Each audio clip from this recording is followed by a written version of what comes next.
चाहिए। ये कोई राजनीति का मसला नहीं है। अभी हम लोग जो राजनीति खेल रहे हैं ना, वो बहुत बुरा लग रहा है मुझे। किसने खेली है राजनीति? उद्धव साहब पहले कौन बोला? जब से पहले तो मराठी में उद्धव ठाकरे जी बोले कि जब भी वो फेसबुक लाइव पे आते हैं अरविंद जी तो पहले कौन बोला? अरविंद जी पहले कौन बोला? टिप्पणी नहीं करते। हाँ, पहले कौन बोला? पहले तो उद्धव ठाकरे बोले। क्या आवाज का बड़ा प्रॉब्लम है यार। पहले तो उद्धव ठाकरे बोले ना कि बीजेपी ओछी राजनीति कर रही है। आप क्या पूछ रहे हो साहब के बारे में? मैं पूछ रहा हूं, उद्धव ठाकरे ने पहले बोला ना बीजेपी ओछी राजनीति कर रही है। ये बोला नहीं बोला मराठी में उन्होंने? कभी नहीं करते हो। बोला उन्होंने कि शुरू से लेकर सुनिए उद्धव ठाकरे ने बोला, खास करके कोरोना के बाद में जितने फेसबुक लाइव लिए उन्होंने, आप अगर उसको देख लेंगे तो पता नहीं अरविंद सावंत, आपने फिर पढ़ा नहीं, आपने फिर सुना नहीं उद्धव ठाकरे ने क्या बोला? जो लोग ऐसे महासंकट में ओछी राजनीति करने पर उतारू है वे शौक से करें, लेकिन मैं सभ्यता और संस्कृति मुझे ऐसे समय में राजनीति करना नहीं सिखाती। राजनीति करना तो नहीं सिखाती, लेकिन लिस्ट भी बनाना नहीं सिखाती। उसको जिस ढंग से सामने आना चाहिए उस ढंग से सामने आने के बिना राजनीति शुरू कर दी, वो सबसे बड़ी गंदी बात है।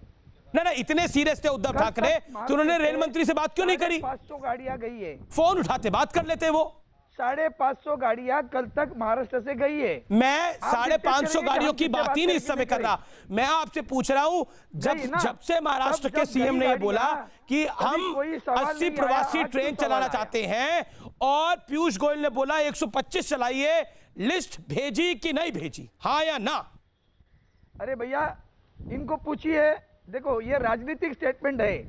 राजनीतिक स्टेटमेंट है। राजनीतिक स्टेटमेंट तो तभी हुआ जब बोला ओछी राजनीति हो रही है। वो राजनीतिक स्टेटमेंट आपको नहीं दिखाई दे रहा कि आप अपनी बात करते रहोगे। आपने मैं तो आपकी बात भी करूंगा सर। कोरोना से लोग मर रहे हैं, श्रमिक आज भी खड़े हैं महाराष्ट्र के अंदर। आप कह रहे हैं कि राजनीति हो रही है, ये तो मानवता है। आप राजनीति इसको देख रहे हैं अरविंद साहब। मैं तो बतौर पत्रकार पूरी ईमानदारी से सवाल पूछ रहा हूं आपसे। अभी बोलूं? हाँ बोलिए। हाँ तो सुन लो कि माननीय मुख्यमंत्री उद्धव जी ठाकरे साहब ने आदरणीय प्रधानमंत्री के साथ में जो भी वीडियो कॉन्फ्रेंस हुई, उसमें शुरुआत से लेकर बार बार मांग उन्होंने की कि रेल सर्विसेज हमको शुरू करके देना, क्योंकि महाराष्ट्र में प्रवासी मजदूरों की संख्या बहुत बड़ी है, मुंबई शहर में भी बहुत बड़ी है। ऐसी स्थिति में हम आपसे चाहते हैं कि आप हमें ट्रेन की सर्विस दे दो। ये मांग वो करते रहे, लेकिन केंद्र की सरकार ने गाड़ियां नहीं दी। आज वो जो प्यार जाता, जो एकदम से हमारे पीयूष गोयल जी उभर कर आए ना, तो उनको पूछो ये मालूम नहीं था कि मुख्यमंत्री जी बार बार मांग कर रहे और हम गाड़ियां नहीं दे रहे, एक भी गाड़ी नहीं दी। अब कब हुआ? ये पिछले आपकी सहयोगी तो तारीफ कर रही है। एनसीपी के प्रफुल्ल पटेल ने तो पीयूष गोयल की तारीफ करी कि रेलवे मंत्रालय के पास बहुत काम है आजकल। 16 लोग मरे तो पीयूष गोयल जी इस तरह की संवेदना जताकर आगे नहीं आए। कल उन्होंने अपने निवेदन में इतना ही कहा कि हम बार बार गाड़ियां मांग रहे, गाड़ियां कम दे रहे। अच्छा ये सच्चाई है कि नहीं? पूछ लो आप अधिकारियों से, आप पूछ लो ना मेरा पीयूष गोयल जी को खास करके निवेदन है। देखिए मैंने खुद उनका अभिनंदन किया 4-5 दिन मैंने खुद मेरे ट्विटर अकाउंट पे आप जाकर देखना, मेरा पत्र वहां है। उस पत्र में मैंने पीयूष गोयल जी का अभिनंदन किया और कुछ खामियां उनको नजर में लाई। उसमें यह खामी एक थी कि गाड़ियों की संख्या बढ़ाओ और उनकी ट्रिप भी बढ़ाओ। एक सेकंड, सुधांशु त्रिवेदी तो सियासत आप लोग खेल रहे हैं, क्योंकि एक तरफ प्रफुल्ल पटेल, एक सेकंड, मेंबर ऑफ पार्लियामेंट है सुधांशु त्रिवेदी, सीनियर लीडर है भारतीय जनता पार्टी के। सियासत कौन कर रहा है? सुधांशु त्रिवेदी। क्योंकि एक तरफ एनसीपी के प्रफुल्ल पटेल तारीफ कर रहे हैं पीयूष गोयल की। पीयूष गोयल कह रहे हैं कि शरद राव पवार तो सुन लेते हैं, लेकिन उद्धव तो बात ही नहीं करते, सुनता ही नहीं है। मुख्यमंत्री उन्होंने गाड़ियां आने के लिए मना कर दिया, संपर्क नहीं रखते। देखिए जी को मालूम अमीश जी, नंबर बताता हूँ। अरविंद जी आपके पास वापस आऊंगा। अरविंद जी मैं आपके पास वापस आऊंगा। पहले प्रोसीजर समझ के ले लो। वो प्रोसीजर किसने कहता है? उल्टा मैं बोल सकता हूं? पीयूष गोयल जी को जी बोलिए धन्यवाद देना चाहिए, महाराष्ट्र की सरकार को धन्यवाद। देखिए अरविंद जी, अब मैं बोल दूं, उसके बाद आप अपना वक्तव्य पूरा कर ले तो बेहतर होगा। पुलिस का है क्या? हमारी अमित जी, देखिए यहाँ समस्या क्या है कि जब प्रवासी मजदूरों की इतनी विकट परिस्थिति दिखाई पड़ रही है, और यह विकट परिस्थिति इस समय विश्व में है पूरे, और भारत के लिए और भी विकट है, क्योंकि हम दुनिया के एकमात्र देश हैं, चीन को अलग रख दिया जाए, जहां 2/3 जनसंख्या गांवों में रहती है, जहां आज भी 27% लोग निरक्षर हैं, जहां आज भी 30% लोग गरीबी की रेखा के नीचे हैं, जहां विश्व में सबसे ज्यादा प्रवासी मजदूर यदि किसी देश के अंदर एक से दूसरे राज्य में है तो हमारे यहाँ। परंतु उसके बाद क्या हमें पार्टी पॉलिटिक्स से ऊपर नहीं उठना चाहिए? देखिए, पीयूष गोयल जी ने शरद पवार जी से बात किया, इसलिए इससे कोई मतलब नहीं है सरकार में कौन है, सत्ता में कौन है।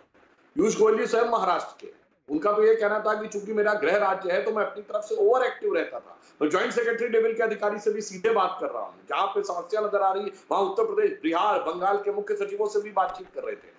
तो उद्धव ठाकरे जी भी एक बार पीयूष गोयल से सीधे बात कर सकते थे, उन्हीं के राज्य के सांसद है, तो कोई समस्या की बात ही नहीं थी।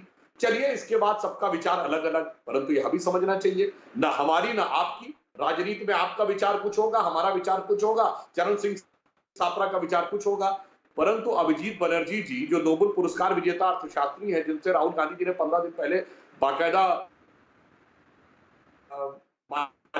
उन्होंने मुंबई के संदर्भ में क्या बोला था कि प्रवासी मजदूरों की समस्या का समाधान जितना बेहतर हैंडल करेगी उतनी ही समस्या बेहतर ढंग से हैंडल होगी। तो अब यह ध्यान रखने की बात है, आज सबसे ज्यादा प्रवासी मजदूर महाराष्ट्र में, इसके बावजूद यदि ट्रेनों की संख्या कम हो रही है तो महाराष्ट्र सरकार के विचार करने का विषय है। यदि महाराष्ट्र सरकार ध्यान रख पाती है, एक बात और कहूंगा, इसे अन्यथा नहीं देना चाहिए, देश का सबसे धनी राज्य कौन? महाराष्ट्र। यहाँ देश की आर्थिक राजधानी, बृहन मुंबई म्युनिसिपल कॉर्पोरेशन का बजट देश के कई छोटे राज्यों के बजट से ज्यादा है। तो तमाम आर्थिक संसाधनों के बावजूद राज्य की बात तस्वीर दिखाई पड़े जो प्रवासी मजदूरों को लेकर दिखाई पड़ रही है, तो मेरे विचार से यह सरकार के लिए आत्ममंथन का विषय है, आरोप प्रत्यारोप का विषय नहीं।